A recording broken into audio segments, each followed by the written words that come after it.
Saturday, 8:30 p.m. Pre-workout consumed.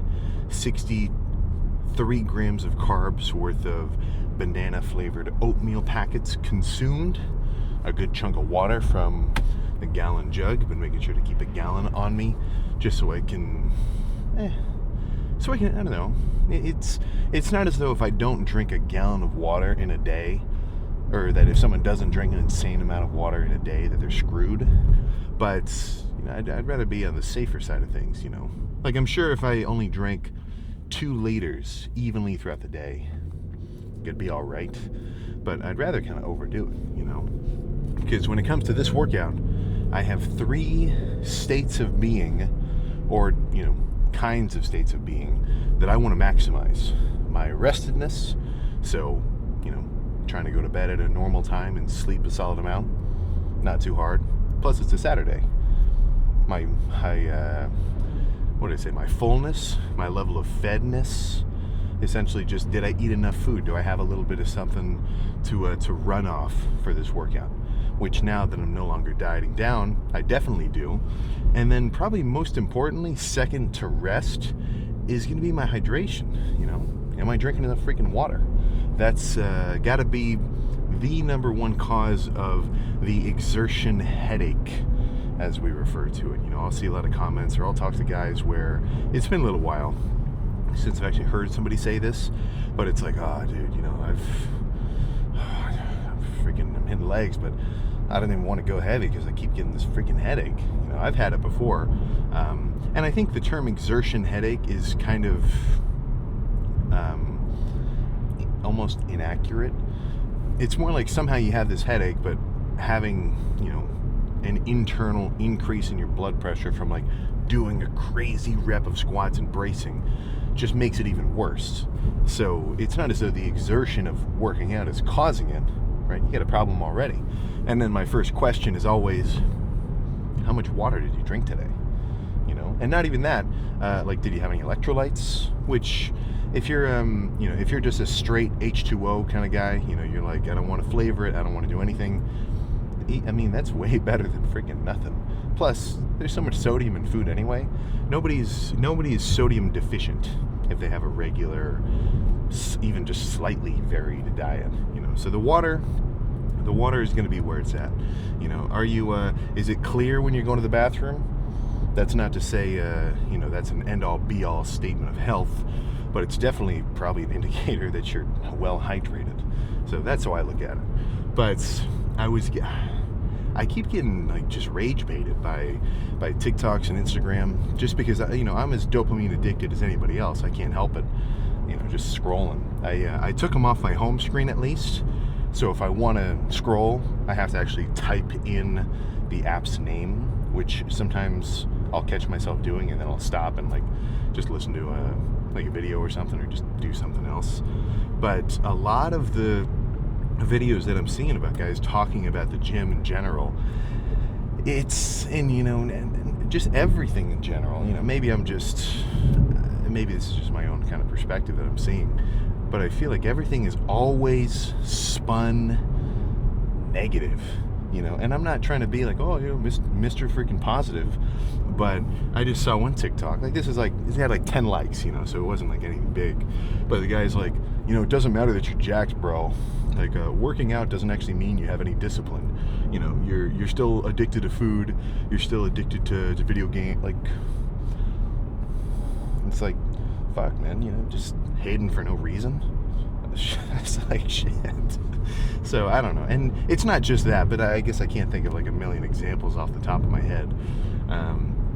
But yeah, it's just funky, man. The way that I look at it with a lot of this stuff is, it's not I want to be motivated by a future reward, not a lack of punishment, So in your own head, are you excited to come to the gym or not excited, are you motivated to go to the gym because you're excited about it and you want to, you're going to enjoy it, and in the grand scheme of things, you're going to enjoy making progress?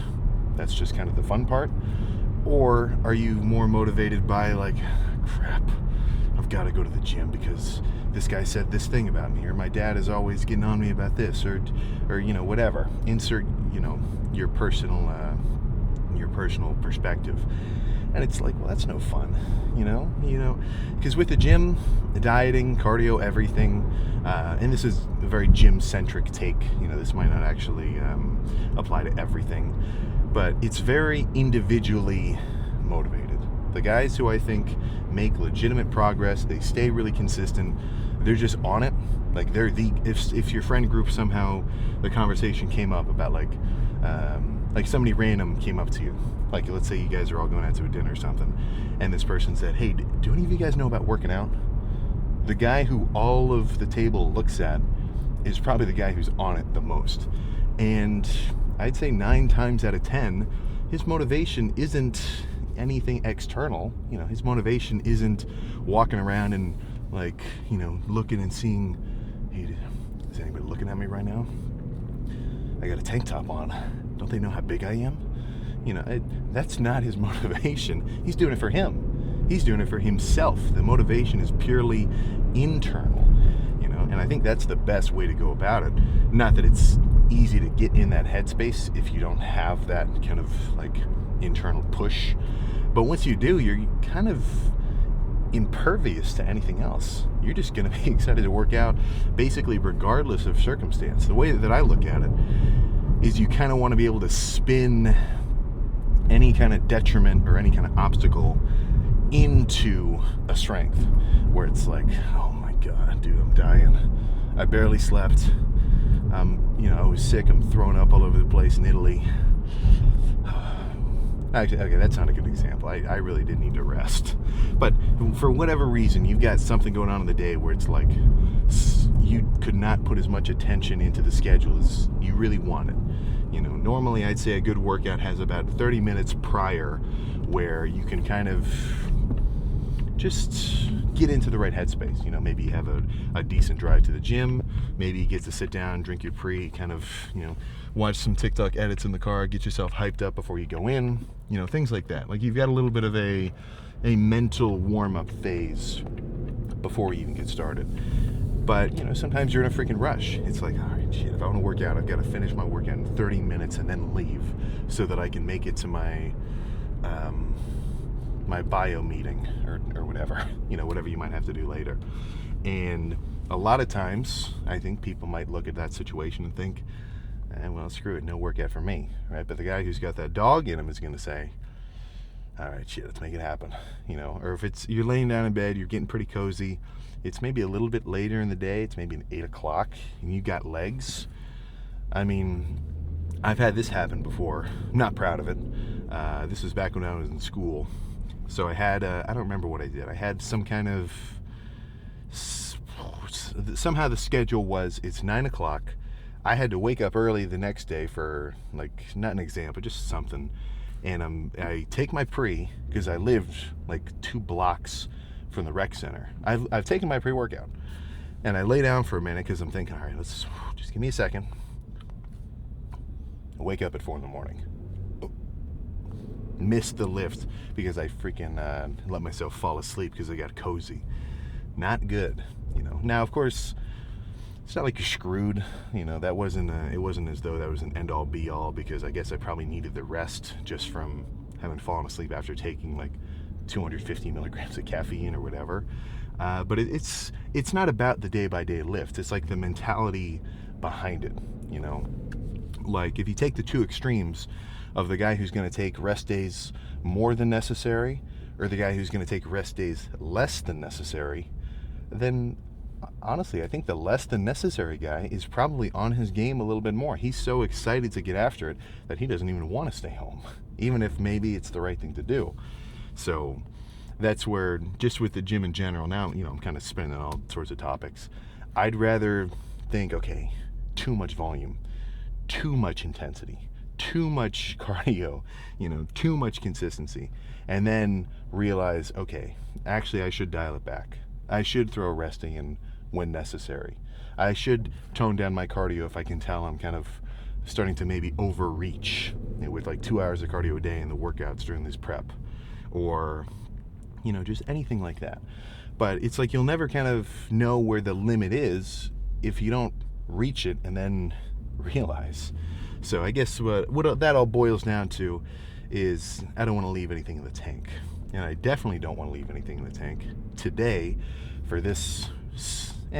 This doesn't count as early. I'm not even going to get there till 9, so 9 o'clock probably doesn't really count as an early workout. But for this chest day, I want to make sure that every set is freaking crazy. So I'll see how I feel. I'm going to warm up my rotator cuffs, my shoulders, my triceps, my back, everything that's going to come into play. I would love to throw around some heavy dumbbells, but I'll see how it feels. Because if it feels really, hefty on my shoulders, because I haven't done heavy incline dumbbell for a while, I might be better off just sticking to like a machine press or, more kind of, like still heavy, but more controlled cable work. Because the last thing I want to do is start doing, let's say I feel really strong. I'm sure I could move the 150s fine. And I'm not saying I'm not going to do that if they do feel good. But let's say I'm hitting a few reps with that, I'm maybe going a little heavier than I should.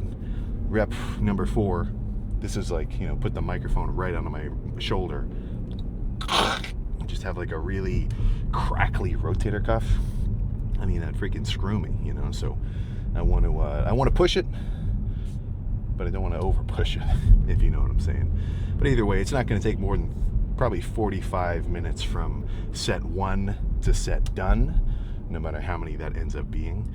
So I think there's nothing else to say but get this freaking chest day started. Maybe a little shoulders. We'll see. Chest is the priority. Shoulders would be the side dish if I end up throwing them in. But let's get started. All right, so let's start reasonably controlled.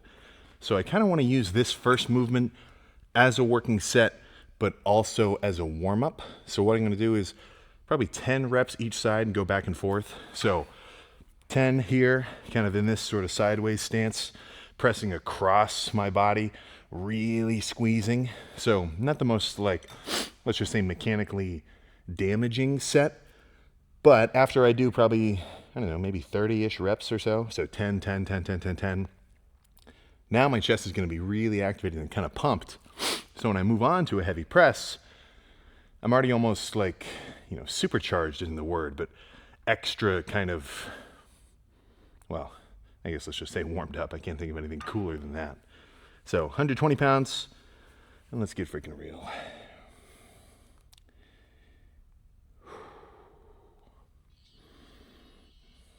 Yeah, there we go.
Okay.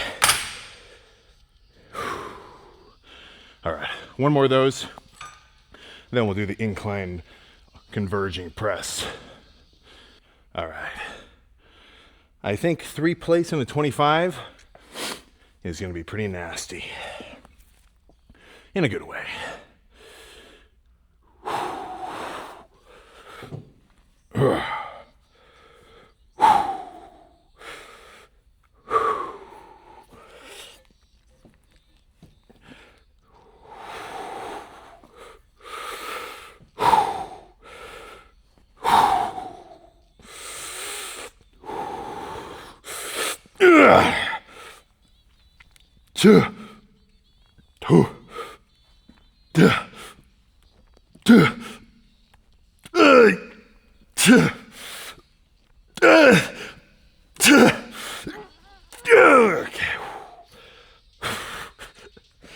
Okay, let's lose the 25 for the next one. That's a little bit too much.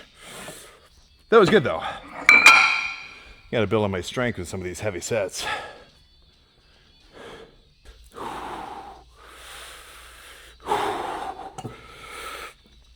All right.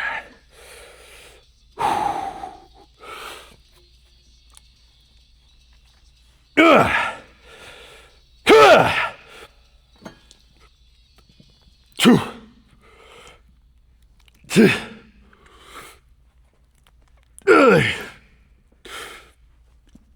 2,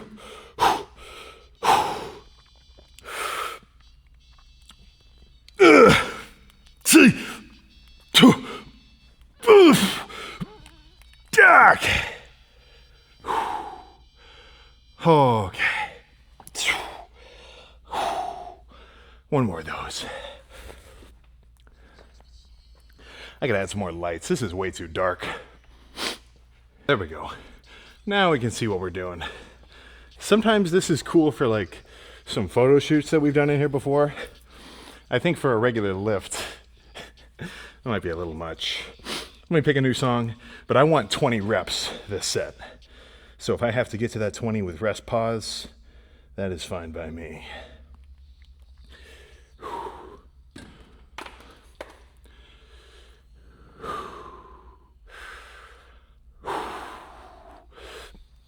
All right.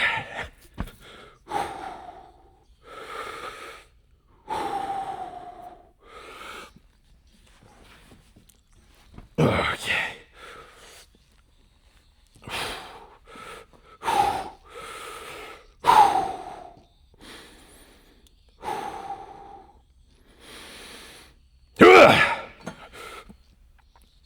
Two.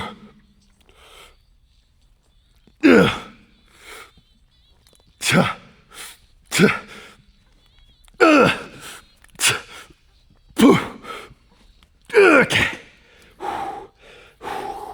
All right, I'm not done.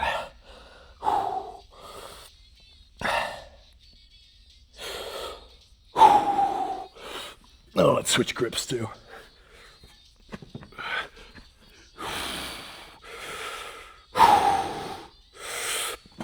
Two. Okay. All right. There's no chance to get 20. Let's do a pec deck and then decide where to go next. Just a basic stack set should be good here. And I'm pretty much pre-exhausted. 2 sets of squeezing cable, 2 sets of heavy press, plus a little bit of like an extra drop set to failure in a way. No, rest pause set to failure. So this will be good next. And then I'll probably do one more finisher after these flies. Like I probably 2, maybe 3 sets here. I don't know what it's gonna be though. I'll think about it. Let me pick a new song though. This one does not match. All right.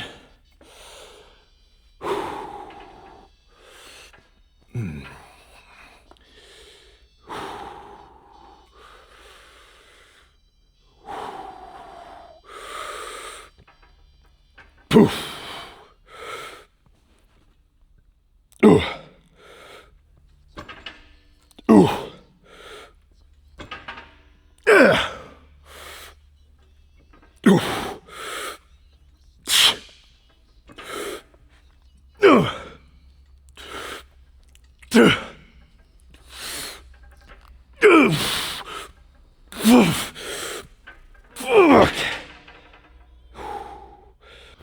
Let's do a little kind of half rep. So here, stop, then finish. So I almost have to send 2 contraction signals instead of just one big one. So if you got a problem feeling your chest, like fire, some reps like this should help. Plus it's just a good intensifier.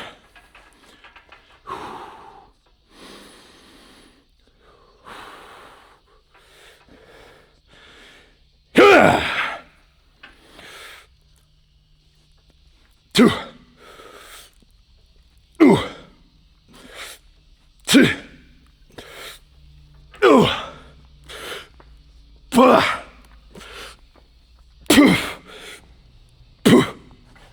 8,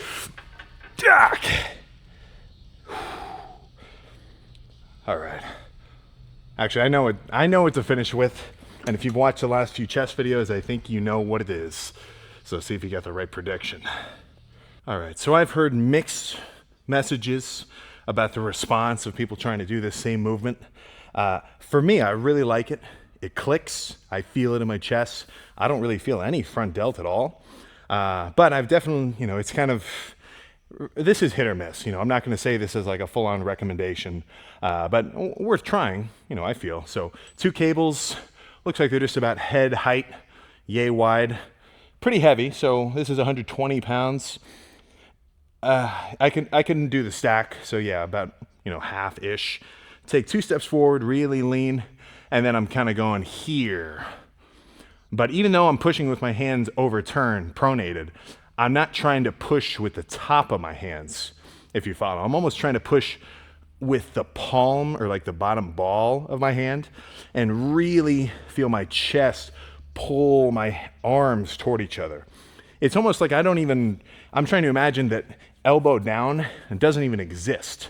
It's just to hold the weight, or the cables rather, and I'm trying to pull my arms together in just this fucking hardcore, like, where my hug at kind of rep.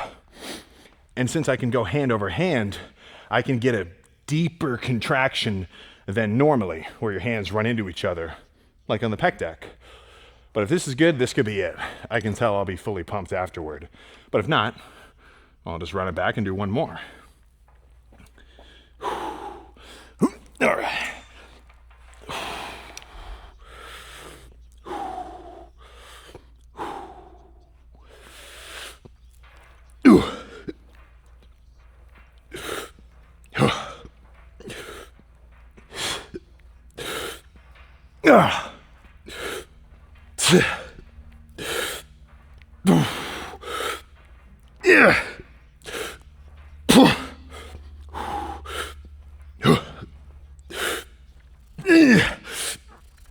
Okay.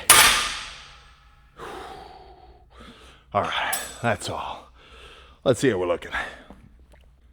All right, there we go. Kind of a gloomy chest day. I was kind of messing around with the lights while I was waiting for the pre to kick in, and it was cool. But I mean,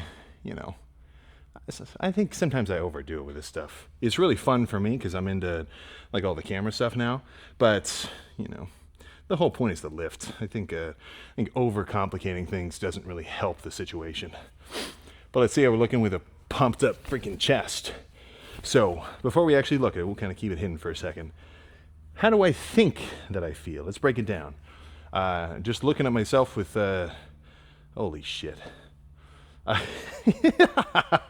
My shoulders look like freaking cannonballs. Yeah, that's awesome. All right, let's just get straight into it. Of course I'm pumped. Some heavy movements, some still heavy but more squeezing movements, and then a finisher set of pump movements, which I would call that hand over hand cable press. And the reason why I like that as a finisher and why I kind of do it so much is because it's a good 2-in-1, like how on back, I'll kind of finish my back days with like that incline bench. I'm sitting on it backwards and I reach, like I'm pulling the cable from here. So I reach forward with both hands for a lat stretch and then I lean back into a row. So that movement is a, pulling down lat stretch, but also a mid-back squeeze like a row. And those cable presses are still a very squeezable set. Like I'm flexing my chest as freaking hard as I can at the top of every rep, even just for the moment. But it's also quick and pumpish because I'm going back and forth, stretch, contraction, stretch, contraction. And as a finisher, I like that, right? If I'm going to finish a bicep day, shit, I might grab if I had one, I'd grab like a 40-pound easy bar. So like I curl more than 40 pounds in one arm, but I might finish just by grabbing the 40 and then pumping out some quick reps because there's still tension. I'm already pretty much done with the workout because it's toward the end, and I just want to get as much blood flow into the targeted muscle as possible. That's kind of my logic. But let's actually hit some pose and see how we're looking. So this is a 240 1.8 pound chest pump.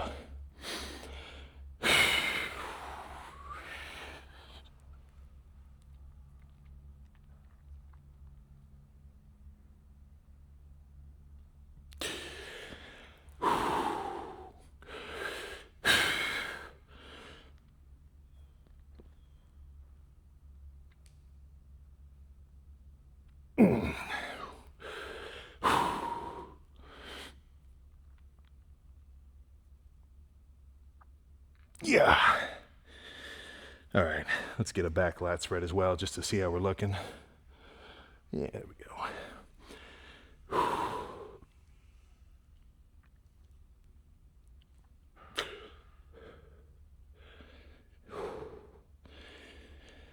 Oh my gosh. I'm tiring myself out just from freaking posing. But no, I mean, even even just standing here, like I'm not even doing a pose. Well, okay, now I really am. But this is kind of, normally when I think of lat spread, I'm always thinking like full on vacuum. But a lot of the older school guys, like back in the like early 2000s bodybuilders, they always kind of just hit a lat spread like no vacuum. They just kind of like stretch their torso out and get really like big and tall here. But even just doing like a classic hands on hips, I mean, I'm cheating because the lighting's really cool and like super shadowy. I guess what am I even talking about? It's obvious I'm going to look at myself pumped and think, you know, hell yeah. But good lift. This is not going to be recurring. This is way too distracting. But it's kind of fun. That's the coolest part about having your own space, that's for sure. Well, I'm going to go home, get some food in my system, edit this thing together, and then I get my cardio on the bike, which I've got a pretty scrappy bike at home. Like it's something where if you were scrolling like, you know, free exercise bike on Craigslist, just come pick it up. That's kind of the level, because it's just, I mean, not that it's bad, it's just old, but it freaking works. And I've been using it since I was in college, so it's kind of growing on me. But nothing else to say. Let's pack this stuff up, freaking roll. Yeah, there we go. Make sure this, yeah, good. Today's gonna be good. Today's gonna be good. Gonna go home. Gonna do my cardio. Gonna edit this little pump together. Take a look at it. That's half of the coolest part for me. Is actually, you know, splicing it together and seeing like a full-on. If you've never, this is a little camera recommendation. I haven't said this for a little while, but if you're pretty serious about the gym, or honestly really anything, you know, just because your phone is pretty good, it's not that good, right? If you compare it to any kind of camera with a fancier, bigger lens, you know, as much as your phone's got all this kind of extra processing, and you can take a really good picture with your phone, but it's hard to beat, you know, basically a pound of glass as a real camera lens with what I mean, a couple grams in your phone, you know. So I'm not saying your phone sucks or anything. All the videos that I posted for the first like year of back in 2023 when I started locking in, or not locking in, but started, you know, basically just recording every lift, was just on my phone, you know, and it was sweet. It worked fine. But I definitely reap the benefits of being able to see like a full-on 4K pump check every so often, and not even like temporarily, in the sense that like I get to look at myself today, like, you know, fancy all over with the lighting and everything, but I get to go back years and kind of make these comparisons, you know. And I already enjoy the fact that I have that all documented now, and it's only been a few years. I'm like, you know, if it's gonna, I couldn't tell you exactly how long it'll take to really kind of have, oh my gosh, there's gonna be a point in time where I'm looking back at me right now with a lot of nostalgia, which is good for me now, but the idea of that seems kind of crazy. But either way, I'm gonna be glad that I've got all these freaking pictures and stuff just to look back at it, you know. Or if you ever go on your family computer or wherever you keep your like photo album, where you just have a bunch of old pictures of like you as a kid on vacation and stuff. That wasn't taken on a phone. That was on like an actual camera. So it's underrated tip. Take a lot of pictures. Take pictures of stuff that you wouldn't necessarily think about, and that you wouldn't necessarily think is really important. Because fast forward 10 years, maybe you move across the country, maybe you never know what might freaking happen. You get to look back at them, Obviously, we've all got a decent memory, but pictures are pretty freaking valuable, especially if you're trying to make a pretty crazy fitness transformation, whether you're going from like 160 normal, maybe 15-20% body fat, aiming for like a 180 lean or a 190 lean, whatever that end state may end up being, or not end state, but just goal that you have in mind. Or if you're coming down from like a 300 to 350 down closer to that 200 range, there's a guy at one of my gyms around here, or not my gyms, but one of the gyms that I go to around here, where he's down from over 500 now in the 200s, or at upper 200s, literally 200 freaking pounds. Isn't that insane? And I'm sure he's got a whole freaking, I guess I don't know, but I would imagine he's definitely got a lot of different photos of comparisons of like January, July, March, to be able to look at side by side and see the visual progress. So that's why I'm excited for, in a few months from now, or just a thing that I'm excited about is looking at my weight plot. I haven't been doing it for a while, just because I've been keeping I know if I'm on track. But I think maybe a week ago or 2 weeks ago, I got another Google Sheets opened up where I can where I'm gonna track my morning weight after I go to the bathroom, but before I eat or drink anything every morning. So after, even though it's only been 2 weeks, can't really see a huge trend. It's kind of like just around this 240, 241. It's trending upward. I haven't been 239 for the past few days. So it's definitely trending upward slowly. But 2 weeks isn't a big enough sample size to really see that change. But in 2 months, in 3 months, and however many months, that'll be the start of this pretty cool looking graph. And then since I track all my macros every day as well, I can go back and find that data. I can plot my calorie intake per day and put those two graphs together, and I'll actually be able to see, okay, yeah, no wonder I woke up 3 pounds heavier. This day I ate 8,000 calories because I wanted to freaking eat. So you can see these kind of correlations. So we all get the basic gist. You eat more food, you're going to gain weight.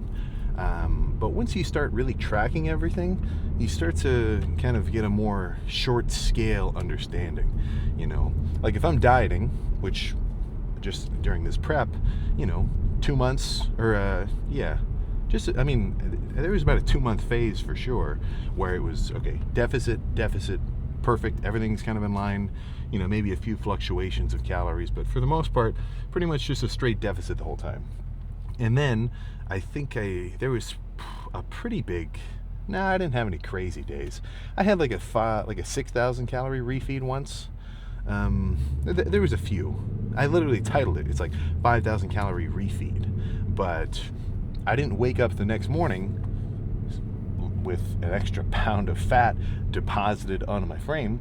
I woke up the next morning just full of freaking carbs, because on the short-term scale of eating in a surplus like that, the first thing you do isn't instantly store everything as fat. It's to actually replenish your glycogen, Now you get basically one of those in a row, right? If you just dieted really well for 2 weeks and then you have a refeed, well, you've got to get back on that diet.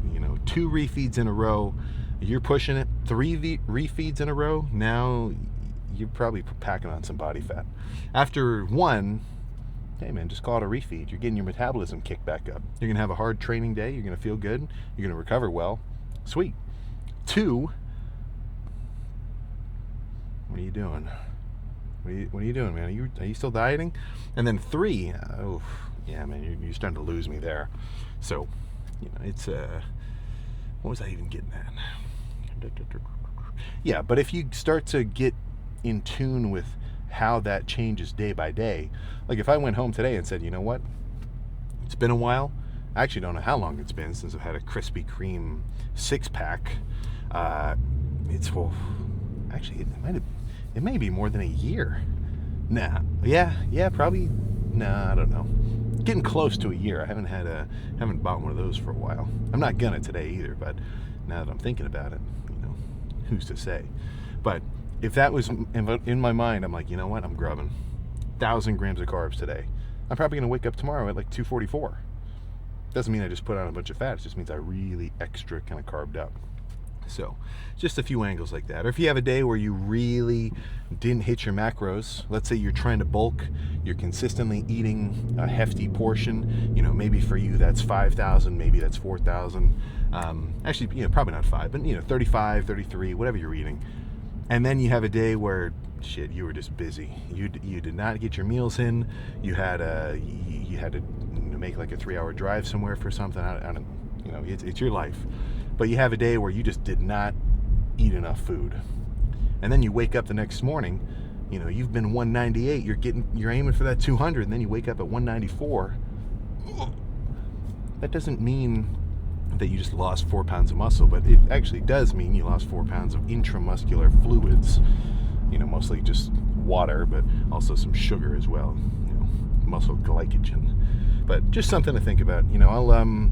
I'm going to write down a couple bullet points of what I'd kind of call the tenets of my logic, or like just my basic understanding.